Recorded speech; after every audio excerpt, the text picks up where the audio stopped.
Welcome to IAS project. In this video, you will be learning about religion during Indus Civilization. Before we go into the lecture, let's see if you can answer this question. Consider the below statements concerning religion in Indus Civilization. Two statements have been given here and the question is, which of the above statements are correct? The first statement is, Harappan cities were ruled by a priest king. The second statement is, fire altars have been found in Kalibangan and Lothal. If you know the answer to this question, please answer it in the comment section. If we want to learn about the religion in Indus Civilization, then we have below evidences.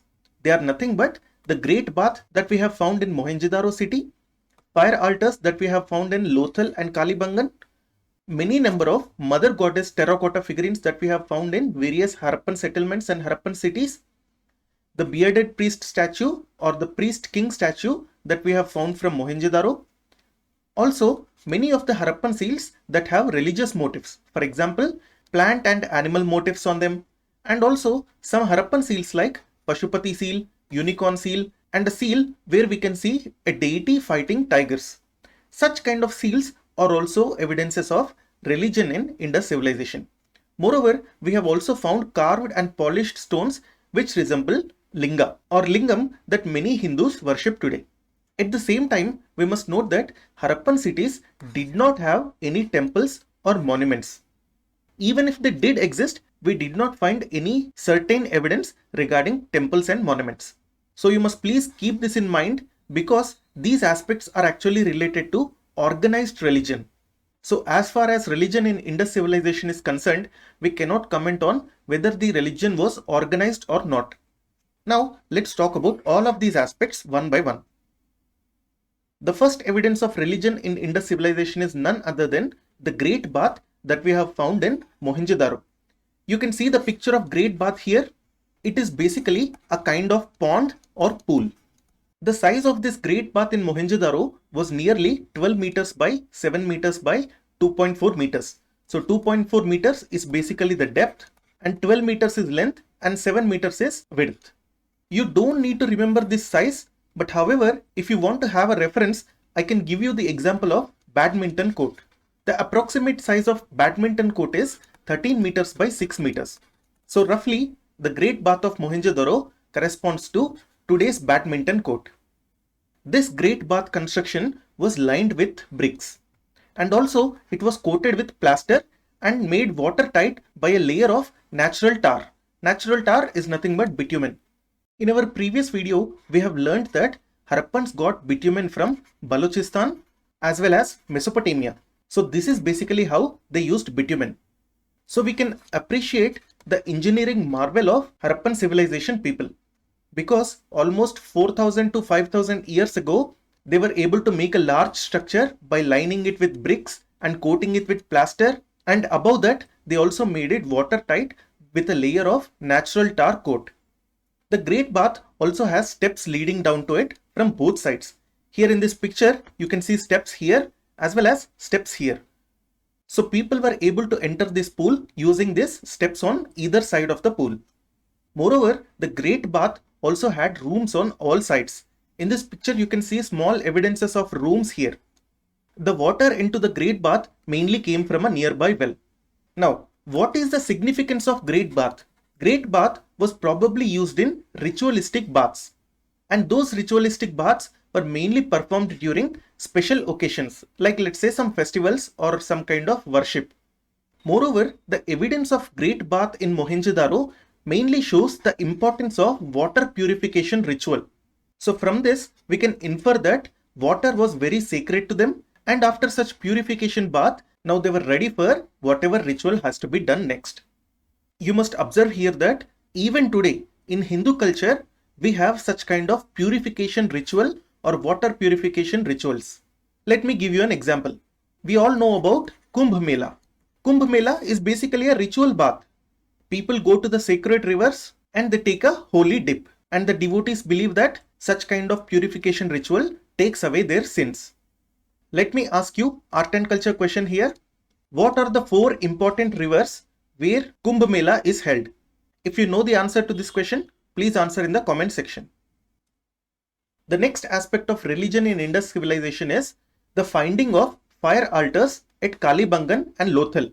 Fire altars are basically meant for religious sacrifices. For example, you can see a picture of modern yagna here. So what happens in yagna basically is the person whoever is performing this yagna offers sacrifices to the fire. So similarly, even in Harappan civilization, fire altars were used to make religious sacrifices in fire. For example, you can see a fire altar which was found in Lothal city in Gujarat. We also find fire altars at Kalibangan. If you look at this Lothal fire altar, these were mainly made of stone and bricks. Many scientists believe that these fire altars were actually built during late Harappan phase, that is after 1900 BCE. And in the case of Kalibangan, fire altars were actually present inside the residences. This is again a strange practice because generally fire altars are located outside in the open air. In our later lectures, we will also study that fire altars were actually a significant element in Aryan culture. And even in Aryan literature, for example in Vedas, we find various references to yagna, which is nothing but basically a fire altar. The next element of religion in Indus civilization was Mother Goddess terracotta figurines. You can see the picture of Mother Goddess terracotta figurine here. We have actually found many number of Mother Goddess terracotta figurines. This indicates that these figurines were actually very common in the Harappan settlements and Harappan cities. It also means that these figurines were actually produced in large quantities. Moreover, in all of these Mother Goddess figurines, there was a very high uniformity in their design. For example, if you look at any Mother Goddess figurine, you can see a similar kind of image. Such figurine would usually have a headdress, and often such figurine is also wearing ornaments like this. And other aspects also were very uniform. Such uniformity basically indicates that they were worshipped as idols. Because if it was simply an art, then there would have been a flexibility in the hands of artists. If there is no flexibility, it means that the society did not want it to be changed. That is why we can infer that the uniformity in the Mother Goddess figurines means they were worshipped as idols. So we can say that Indus civilization people were idol worshippers, or they practiced idolatry. Idolatry is nothing but the practice of idol worshipping. Idol is nothing but murti, like let's say a sculpture of God. Moreover, Indus people worshipped Mother Goddess as well as bull because they were praying for children. That is why we say that Mother Goddess as well as bull worshipping is associated with fertility worship. Fertility worship means praying for children. The next evidence is bearded priest statue that was found in Mohenjo-daro. This sculpture or this statue was actually made from steatite. Steatite, as we know, is nothing but soapstone, and it is a very soft stone. Therefore, Harappan people were easily able to carve steatite into the bearded priest sculpture. Moreover, Harappans also made seals as well as weights using steatite stone. This bearded priest stone sculpture is also known as priest king sculpture, or sometimes it is also known as king priest sculpture. So these are just the different names that are given to this sculpture. If you look in this picture, it actually looks like it is very big, but it is not very big. It is only 7 inches in size. But we must appreciate the artist because the sculpture was so sculpted that it looks bigger than whatever the actual size was. So this bearded priest sculpture indicates that there were priests in Indus civilization. However, we must note that we did not find any evidences of temples from any Harappan site or any Harappan settlement so far. So temples were probably not existing, but priests were surely existing in Indus civilization. The next element from which we get information on religion in Indus civilization is Harappan seals. Sometimes Harappan seals contained religious motifs. For example, we have different seals like Pashupati seal, unicorn seal, humped bull seal, a deity fighting tiger seal, swastika seal, and others. If we talk about Pashupati seal, then you can see it in this picture here. Pashupati seal mainly depicts a Pashupati Mahadeva god. This Pashupati Mahadeva is also called as Proto Shiva, or in some foreign authored books, you can find the name as a horned deity, because you can see that this god or this deity is having 2 horns like this. and these horns are actually believed to be buffalo horns. They were not cow horns, because cow was not a sacred animal in Harappan culture. Please note this point. This is very, very important from the point of view of prelims. Cow was probably not a sacred animal during Indus civilization. However, the bull or the humped bull was a sacred animal during Indus civilization. So Pashupati Mahadeva or Proto Shiva or horned deity all mean the same. Moreover, in this picture, we can see that this god or this deity is actually surrounded by different animals. For example, this is a tiger, this is an elephant, this is a rhinoceros, and this is a buffalo. Moreover, you can also see two deer here at the bottom. The next seal which is related to religion in Indus civilization is unicorn seal. Unicorn seal is shown in the picture here. So unicorn basically has one horn like this. Many scientists believe that unicorn is actually the Nilgai animal which we have today. But we do not know this for sure. The next seal is humped bull seal, which you can see in this picture here. As I just said, humped bull was a sacred animal for Harappans, but cow was probably not a sacred animal for Harappans. The next seal is a deity fighting tiger seal. You can see over here, there is a person here or there is a deity, and this deity is fighting two tigers here. This is also probably related to mastering of control over animals. And we have also found swastika seals from Harappan sites. Moreover, peepal tree or bodhi tree was a very common motif during Harappan civilization. Peepal tree motif was mostly found on pottery as well as seals. So we can say that peepal tree motif was also sacred to Harappans. Another element is stone linga or stone lingam. We have found carved and polished stones which resemble linga or lingam. You can see the stone linga that were found from Harappan sites in this picture here. So what do these stone linga represent? They represent mainly two things. One is, this is the evidence of phallic worship. Phallic worship means worshipping of reproductive organs. It is also an evidence of idolatry, which is nothing but idol worship. Idol worship means murti puja. So therefore, the evidence of stone linga from Harappan sites indicates two things. Harappans were phallic worshippers. Moreover, they were also idol worshippers. Please remember that some scientists believe that these are actually not related to religion. They were actually the pieces that you use for playing board games. So we do not know which version is true, but many scientists actually believe that these were associated with religion in Indus civilization. So let us quickly look at the features of religion in Indus civilization.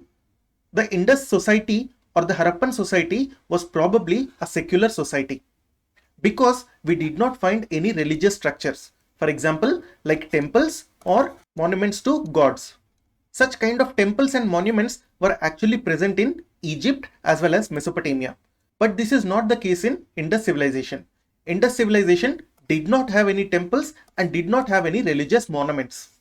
Indus civilization people worshipped mother goddess terracotta figurines, and also their seals had religious motifs. Moreover, we have also found carved linga stones from various Harappan sites.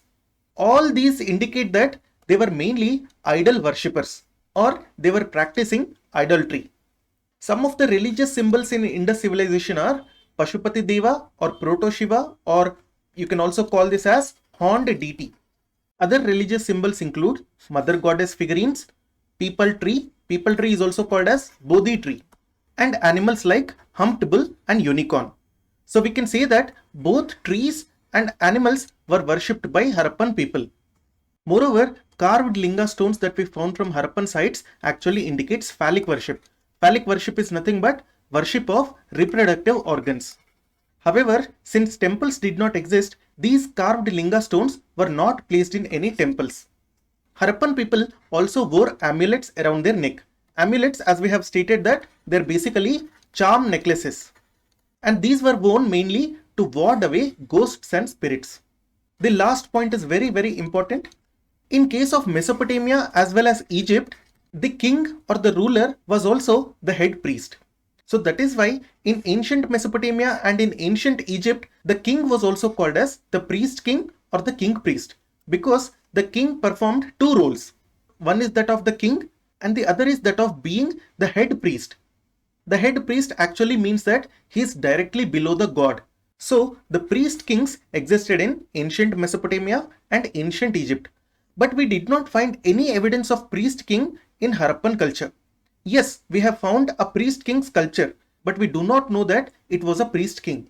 We only named it as priest king because in ancient Mesopotamia and ancient Egypt, there was a concept of priest king.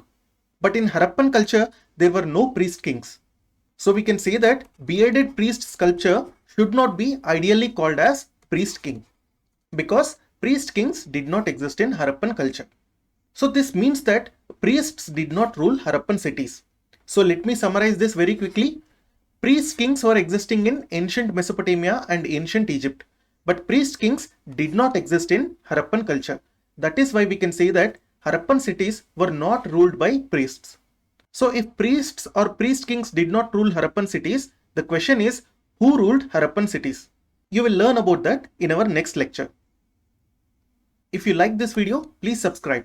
You can download the presentation from our Telegram channel. The name of the channel is IAS Project. You can find the link for this in the description section below. Thank you.